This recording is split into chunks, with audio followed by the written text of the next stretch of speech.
Hello, everybody. Welcome to the Northeast Ohio Sports Show. Hope everyone's having a great night. One more day to the weekend.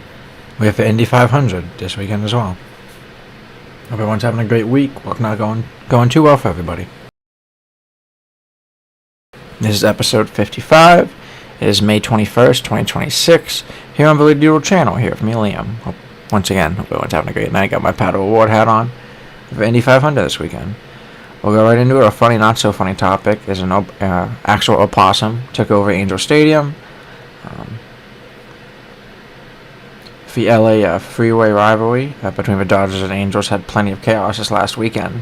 Nobody expected a real start of a game to be an opossum during a game Sunday night at Angel Stadium. Fans suddenly stopped paying attention to the baseball entirely after a live possum appeared wandering through the upper deck near the right foul pole. Within seconds, phones came out, people started yelling, and the stadium atmosphere turned from a regular MLB game to a low-budget wildlife documentary. I saw, I think it's like Wisconsin. It's like some weird football games too, like in Chicago, or it might be Green Bay. There's always possums, and people will try to grab them. Somehow someone grabbed a possum by the tail, which is crazy. Fans were screaming, so make sure you looked it up all over social media. We'll go into our F1 recap for the week. We got heading into Canada, and basically the biggest topic right now is still Kimi Antonelli, the 19-year-old Mercedes driver, is completely exploding into the scene in his second year, winning the last 3 races from pole positioning and lead the championship over his teammate George Russell. George Russell has more experience as well. Mercedes has dominated the opening stretch of the season, has already had a massive lead in the Constructors' Championship as well. Canada could be the race where Antonelli officially proves that his title fight is real. Circuit, it's French. Gilles Villeneuve is famous for aggressive braking zones, long straights, and chaotic strategy calls. It's also home for the infamous Wall of Champions, where even elite drivers have made costly mistakes over the years. This means qualifying will matter, but racecraft and survival could matter even more.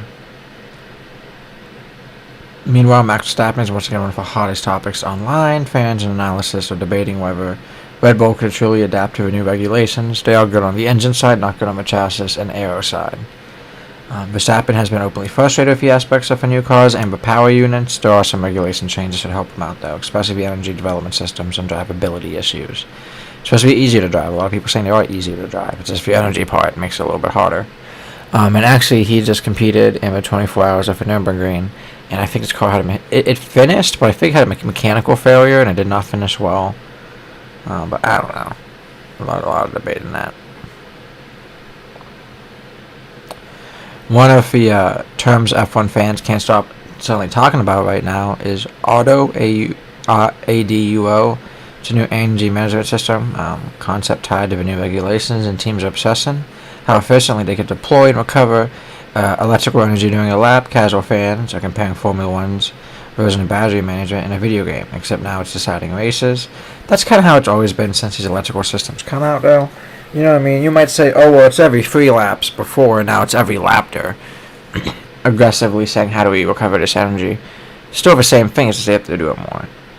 Some of it's the engine, though, and there's like a computer that will automatically deploy energy. It's kind of weird, but maybe drivers just need to get used to that.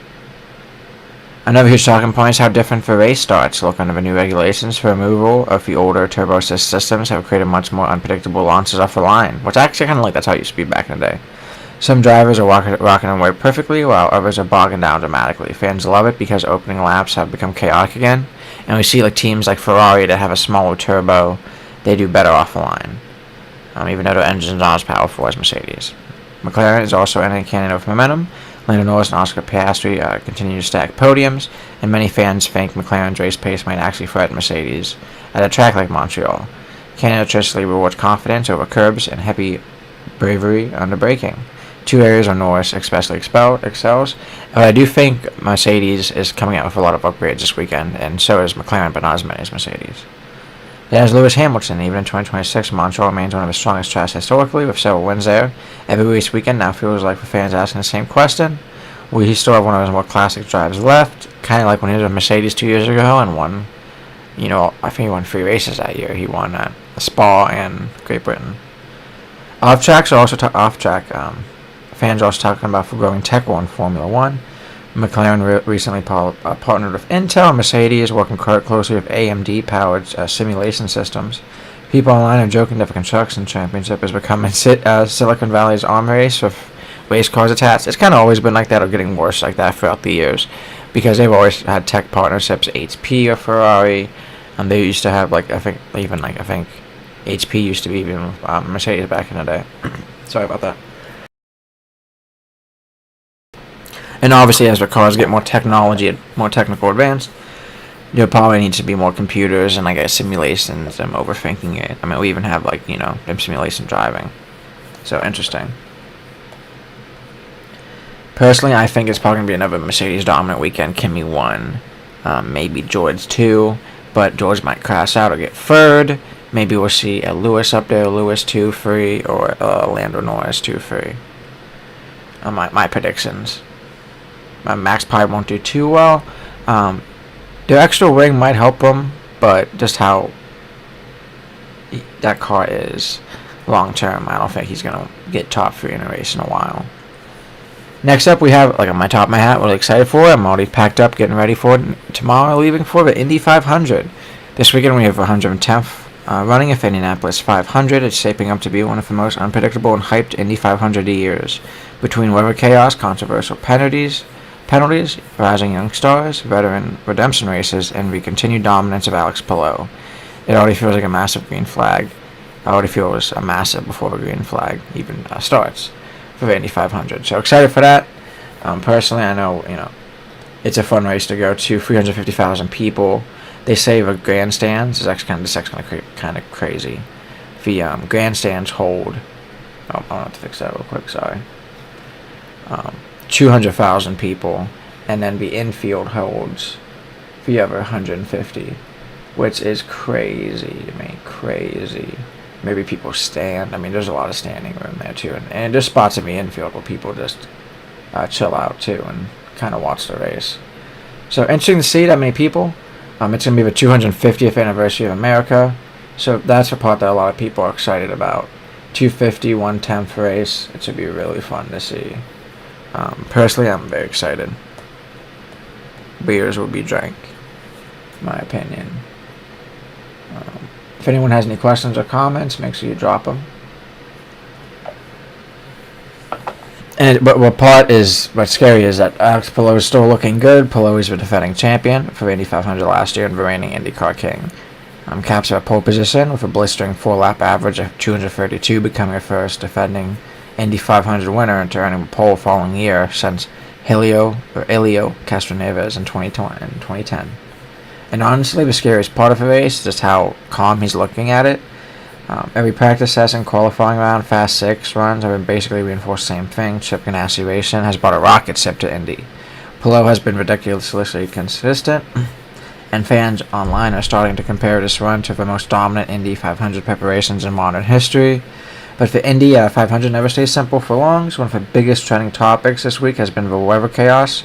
Rain wiped out Saturday's qualifying entirely, which is sad to see, forcing IndyCar to condense the entire qualifying into a single high-pressure Sunday session, which is kind of cool, kind of like for bump day.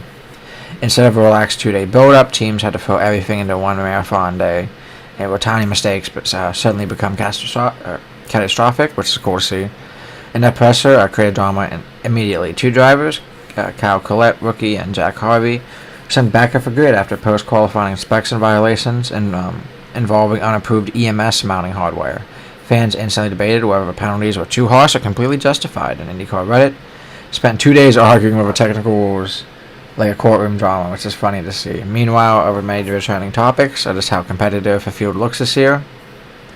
Pato O'Ward is probably the biggest fan favorite who I like to win the race. Every year I feel like this is how close he's going to be winning the 500. He's been close to winning for 2 years. Fox Sports and fans alike are calling it potentially his best chance yet, and honestly, it's easy to see why people are pulling for him. His race Pato O'Ward. He races like someone trying to win every lap, which is both why fans adore him and why his race often involves pure chaos. If there's a late race restart with 10 laps to go, absolutely nobody wants to see Pato in the mirrors, which will be cool to see. And, there's been yellow flags for years on this race, and all split up last year. There were so many yellow flags.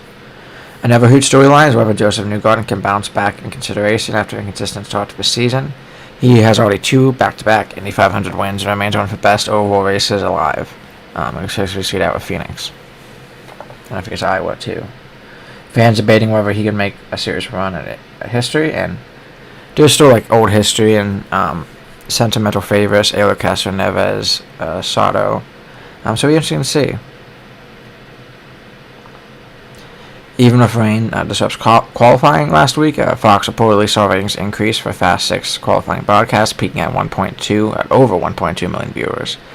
That's a strong sign that IndyCar's momentum is growing nationally right now, which is really cool to see.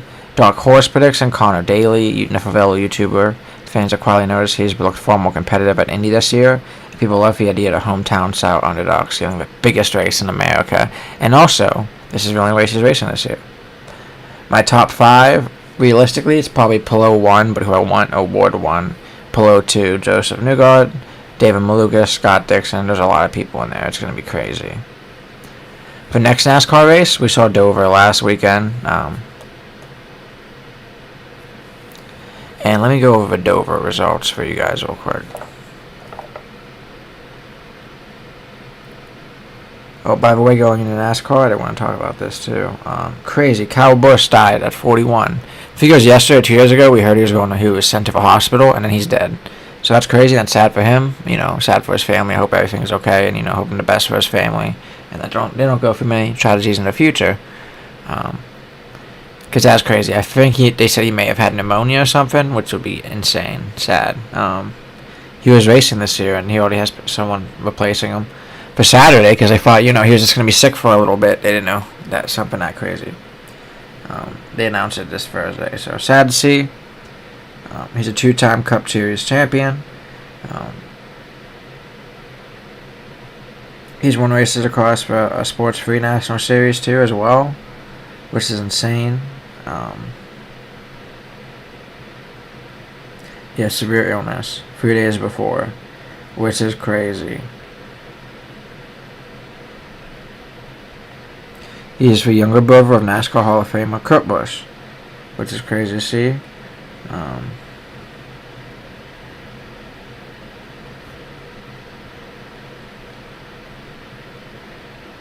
Apparently he's been struggling with a sinus cold that was exaggerated by the intense G-forces and elevation change at the New York road course at Watkins Glen, which is crazy. Sad to see for the sport. We're going to NASCAR as well a little bit more. The Cavs are playing right now too. I think the first just ended. We're halfway into the second. We're up by 1. Next NASCAR Cup Series race is for Coca-Cola 600. We have for Indy 500, Coca-Cola 600. We have Catherine Ledge is competing in both, trying to do 1,100 miles in one day. Good luck to her. That's awesome to see.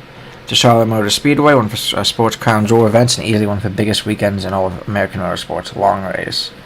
It's scheduled for Memorial Day weekend. It's always a marathon, 600 miles, 400 laps, and usually over 4 hours of pure chaos under the lights in North Carolina.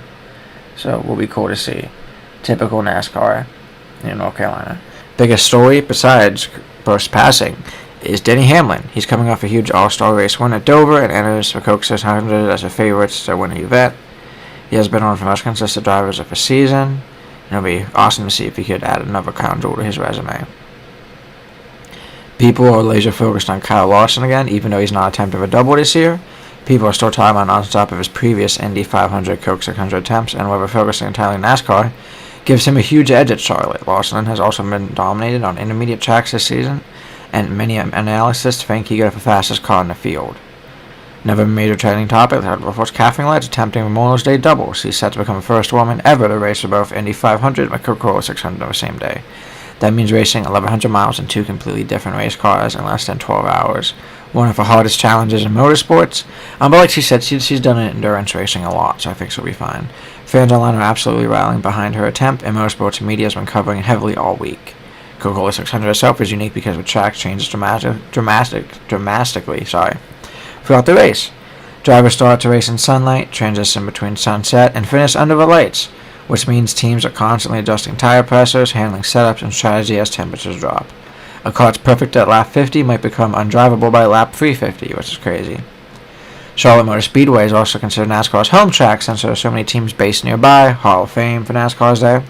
That gives the event a playoff atmosphere, even though it's still relatively early in the season. Teams bring special patriotic paint schemes like we see for my driver Ryan Blaney this weekend, military tributes, and extra hype because the race is tied so closely to Memorial Weekday weekends. Another trending conversation right now is the strength of Chevrolet versus Toyota. Hendrick Motorsports had looked incredibly fast recently, but Joe Gibbs Racing keeps finding ways to stay in the fight. Fans are debating whether raw speed or long run tire management will matter over 600. Right now, Ryan Blaney is another name getting attention. Charlotte has traditionally been one of his better tracks, and Team Penske's long run pace has improved dramatically over the past month. Meanwhile, Chase Elliott fans are hoping this becomes the race where he finally breaks through a massive statement win in 2026.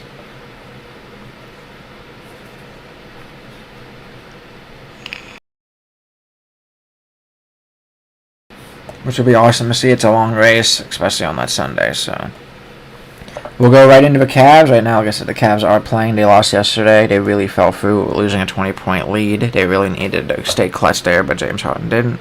Neither did Mitchell in the stretch. We lost 115 to 104 in overtime. Our high points were Mitchell with 29, Mobley with 14 rebounds, and Schroeder with 5 assists. Right now, we are down by 2 with 6:16 left. We play New York Saturday at 8. Monday at 8, Wednesday at 8, Friday at 8, and Sunday at 8. Next Sunday. Pistons, we won in Game 7 last Sunday, 125 to 94. We also lost to them on Friday, 115 to 94, which is crazy. See, we talked about the overtime game last week. Cavs, a lot of it was James Harden, Allen, and Mobley popped off those last games to win. So awesome to see. Really cool to see. We need to come in clutch with these Knicks, though, in my opinion. I want us to be a little bit quicker because I want to pack up for Indy. But kind of the same thing. The Knicks, they don't have the defense, so we need to start winning this game. And that means we have to land shots. Some of our bench needs to do better. That's really a lot of it. But some of it is just James Harden, he's not really a good ball handler. He wasn't when he was younger. He's better now, but he's not better now. He's worse now. And it's just like I think Mitchell should be our ball handler. I hate when they give Mobley the ball. I think I remember him saying when he was younger he was a point guard, but now he's like a power forward center, bro. So get out of here. But really, we need to have Mitchell having the ball more and passing it to James Harden. You know what I mean? And then James Harden can dribble, shoot, step back, shoot. And that's what he's good at. And Mitchell's good at that too, and he's just a better ball handler. The turnovers have been insane, and we need our big men just to play better. We really do. And getting boards better, playing in the paint better, and I think we could win the series, and we should be able to win. It blows my mind that we're not. We'll go right on to the Guardians. Since the Guardians last week, Friday they lost to the Reds 7-6. They beat the Reds Saturday 7-4. Sunday, they beat Cincinnati, once again for Reds, 10-3. Monday started our Detroit series and we won 8-2. Looks like Tuesday we won against Detroit, again, 4-3. And then, let me check this real quick. Yesterday, in 10 innings, overtime, we beat Detroit 3-2. And today, we also beat Detroit. It was a 1:10 p.m. game today, 3-1.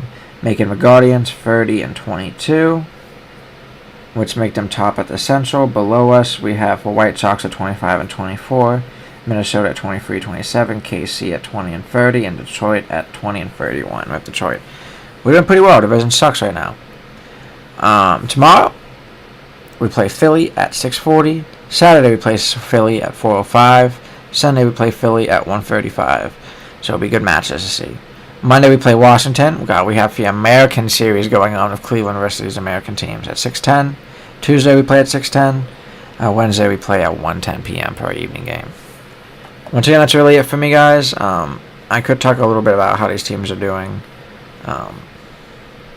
But, we're getting good wins for the Guardians. It's crazy how well we're doing. The biggest story is how our offense suddenly woke up for most of the season. Guardians ball met contact hitting, but we exploded for 6 runs on Sunday. 10-3, one of the biggest home power displays in years. Cal Manzardo homered twice. Jose Ramirez launched another bomb. Angel Martinez kept his breakout stress rolling. So it's just awesome to see for the Guardians doing well. Going back to the Cavs, I really think it's mostly can Donovan Mitchell carry another deep playoff run. We know Harden's getting tired. He's old. Can our supporting cast do well? Wade, some of our bench players. And can we solve their defense? You know what I mean? It's crazy because they could score. It's not like we're playing Detroit where it's mostly defense. They could score, and we need to fix that. They have more complex defense too. So hopefully we could do better. We need to steal game 2 and take home court advantage back. That would be awesome in this series. We can't go down 0-2. So I'm going to go and watch that game, guys. I hope everyone's having a great night. No comments. So even if you're watching it not live, drop a comment. I'll see you later, and I could always talk about it. Hopefully I'll get some photos and videos from Indy this weekend. Can show you guys. I'm hoping maybe next year it'll be a little bit better. I can get a camera and mic and record a little bit. But we'll record a little bit while we're there. It just probably won't be the best audio. That's it for me, guys. Hope you guys all have a great night. We'll be back here maybe on Monday. I'll let you guys know. Stay tuned to the YouTube. I'll have Facebook fixed up by then. But Facebook, YouTube, make sure you drop a like, support any way you can. If you're not subscribed, subscribe. That really helps us out. We'll be back here Monday for Week Ahead News Show at 8:30 for Memorial Day, if we're not too busy. We are going back from Indy that day, so stay updated on that. Love you guys. Have a great night, and let's go. One more day till Friday. I have tomorrow off, so I'm off for the weekend. Have a great night.